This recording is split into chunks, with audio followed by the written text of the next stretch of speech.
review. What's the primary way we take in information? What's the primary way most of us typically give?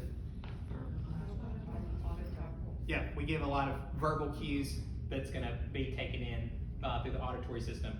So, is that the best way to give information? No.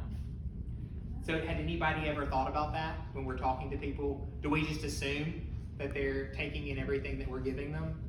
I did. But if you combine the two. Say that again? If you combine the two. Yeah, absolutely. Tell me more about that. What do you mean? Basically, it's like hand motions. Like, Uh-huh. actually come here. Yep. Come with me.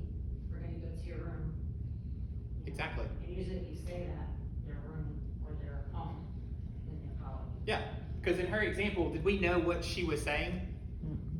No, but could we still gather some understanding based on if she had provided us visual cues?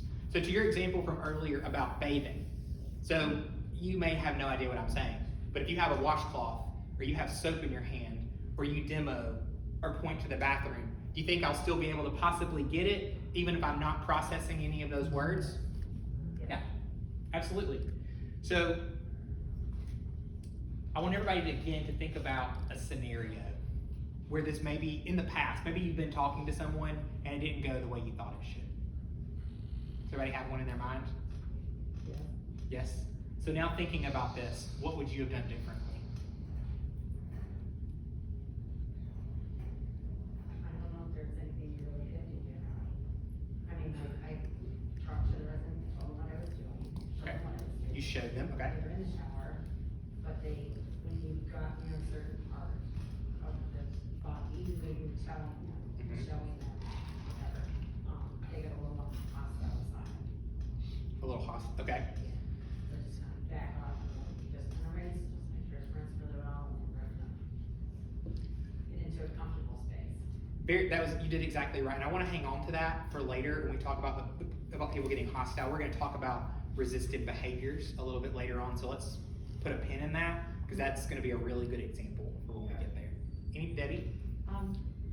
It just reminded me, like 20 years ago, I never thought about it. I discovered that by accident when I was working with patients in a nursing home. Mhm. If somebody like was very bad balance and they were walking away from their walker or their wheelchair and I needed them to get back to their safe walker or wheelchair and they couldn't understand, like, come on, they would just, so it was like by accident, but now I'm remembering it. I took their hand, like I put my hand, I did it without realizing it. I put my hand under their hand and I put my arm around their waist and walked with them back to the wheelchair or the walker. I remember discovering, wow, that works great.